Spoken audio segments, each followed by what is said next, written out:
But லாஸ்ட்டாக நீங்கள் கேட்ட வரை தான் இந்த நாங்கள் சொல்லணும்னு நினைக்கக்கூடிய ஒரு விஷயம். இந்த மேடையில் செந்தமிழன் ஐயா கலந்துக்கிட்டது தான் இந்த படத்தோடைய மிகப்பெரிய பாக்கியம்னு நான் நினைக்கிறேன். இறைவனோட அருளால் இந்த படம் எடுக்கப்பட்டதே இந்த மேடை அவருக்கு கிடைக்கணுன்றதுக்காகன்னு நான் நம்புகிறேன். இந்த படத்துலேருந்து சில பேர் சமுத்திரகனி சாரோடைய அடுத்த படத்தில் ஸ்கூல் பஸ்ஸில் நடிச்சிருக்காங்க. சார் சில சமயம் உன்னுடைய கேஸ்ட்டை எனக்கு ஹெல்ப் பண்ணித்துன்னு சொல்லியிருக்காரு. பட் இதெல்லாம் தாண்டி இந்த படம் மூலயமா செந்தமிழன் ஐயாவுடைய ஒரு பழக்கம், அவருடைய எழுத்துக்கு நான் அறிமுகப்படுத்தப்பட்டிருக்கிறேன்றது எனக்கு ஒரு மிகப்பெரிய பாக்கியமாகவும் நான் நினைக்கிறேன். அது ஒரு விஷயம் போதும் சார், நீங்கள் இந்த மாதிரி ஒரு உறவை அவர்கிட்ட ஏற்படுத்தி கொடுத்தது. ஸோ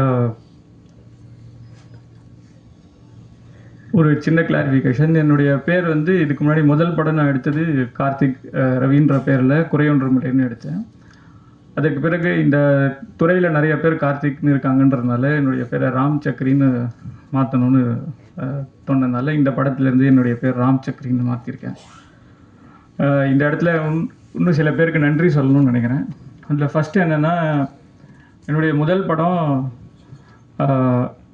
எடுக்கும்போது சரி நமக்கு ப்ரொடியூசர்ஸ்லாம் கிடைக்கல, கடன் வாங்கி தான் எடுக்கணும் அப்படின்ற ஒரு சுச்சுவேஷன் மாதிரி வரும்பொழுது, இல்லை இது நமக்கு கடன் வாங்குறது செட் ஆகாது, அதனால் க்ரௌட் ஃபண்டிங்கில் பண்ணலான்னு சொல்லி ஒரு 60 பேர்கிட்ட கடன் வாங்கி எடுக்கப்பட்ட படம் தான் முதல் படம்.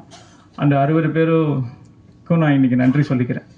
ஏன்னா ஒரு வேளை அவங்க கொடுக்கலனா இன்றைக்கி இந்த மேடைக்கு வந்திருக்கிறதுக்கான வாய்ப்பு இருக்குல்ல. ஸோ அன்றைக்கி கொடுத்த எல்லாருக்கும் நன்றின்னு நான் சொல்லிக்கிறேன்.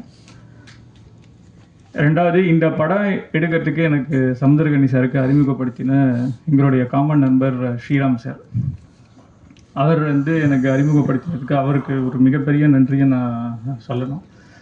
ஏன்னா அடுத்த படம் முதல் படம் 2014 ரிலீஸ் ஆச்சு, ஆனால் எடுக்க ஆரம்பித்தது கிட்டத்தட்ட 2011. ஸோ கிட்டத்தட்ட 10 வருஷம் கழித்து தான் இந்த படம் பண்ணுறோம். இதுக்கு நடுவில் ஸ்கிரிப்ட்ஸ்லாம் எங்கேயும் எல்லாருக்கிட்டையும் போய் சொல்கிறோம் கிடைக்கல அப்படின்னும்போது ஸ்ரீராம் சார்கிட்ட சொல்லும்போது அவர் சொன்னார், சமுத்திரகனி சார்கிட்ட ஸ்கிரிப்டை அனுப்ப முடியும், அவ்வளோதான் என்னால் பண்ண முடியும், அவர் பண்ணுன்னெலாம் சொல்ல முடியாது, பிடிச்சிருந்தா பண்ணுவார்னு சொன்னார். நான் எனக்கு என்னென்னா எல்லாருக்கிட்டையும் கொடுத்து அவங்க வாங்கி வச்சுப்பாங்க, அப்புறம் படிக்க மாட்டாங்க. ஸோ அவங்க படிக்கிறதுக்கு ஒரு 3 மாதம் ஆகலாம், 6 மாதம் ஆகலாம். அது வரைக்கும் நீங்கள் அவங்க இப்போ படிக்கிறாங்களா இல்லையான்ற ஒரு கேள்வியோடையே சுற்றணும். அதனால் ஸ்ரீராம் சார்கிட்ட சொன்னேன், சார் அவர் படிக்கிறக்கும் போது இப்போ எனக்கு ஒரு ஃபோன் பண்ண சொல்லுங்கள் சார், நான் சில விஷயம் சொல்லணும்னு சொன்னேன். ஆக்சுவலாக எதுவும் இல்லை, அது வரைக்கும் கவலைப்படாமல் இருக்கலான்றதுக்காக தான் சொல்ல சொன்னேன். அவர் மெயில் அனுப்பிச்சு ஒரே நாளில் கனி சார் ஃபோன் பண்ணார், கார்த்திக் ஏதோ சொல்லணும்னு சொன்னீங்களாமே என்ன அப்படின்னு. அவர்கிட்ட சார் இந்த மாதிரி ஃபஸ்ட் ஆஃப் கொஞ்சம் ஒரு பேஸில் ஆரம்பிக்கும், அப்புறம் மாறும் சார் அப்படின்ட்டு முழுசாக படிக்கணுன்றதுக்காக ஒரு சின்ன விஷயம் சொன்னேன். கரெக்டாக 3 மணி நேரத்தில் படிச்சுட்டு முதல்ல அவர் சொன்ன வார்த்தை, ஒரு மனிதன் நிம்மதியாக இருக்கணும்னு நினைக்கிறியா, இல்லை பணம் செல்வமோடு இருக்கணும்னு நினைக்கிறியா, இந்த நிம்மதியை பற்றின படம் தானே இதானே நீ சொல்ல வரேன்னு அந்த தீமை 125 பேஜ் பக்கத்துலேருந்து அந்த அவர் சொன்ன ஒரு விஷயம் அவ்வளோ ஒரு கான்ஃபிடென்ஸை கொடுத்தது. நீ எப்போ ரெடியாக பண்ணுறேன் அப்படின்னு சொல்லிட்டார்.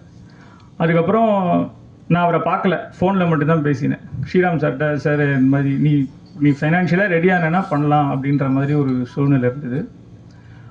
அப்போது அடிக்கடி ஸ்ரீராம் சார்கிட்ட, சார் அவர்கிட்ட சொல்லிட்டோம், அவரை நான் பார்க்கல, நேரில் பார்க்கலாமா, இல்லை அவர் சொன்னால் பண்ணுவார், நீ ரெடினா சொல்லு, நம்ம ஃபாலோ. ஏன்னா அதுக்கு நடுவில் பவன் கல்யாண் சாரோட படம் பண்ணுறாரு, RRR பண்ணுறாரு, நம்ம இந்த கார்மேனி செல்வம்லாம் ஞாபகம் இருக்குமா இல்லையான்ற ஒரு பயத்தோடு தான் இருந்தேன்.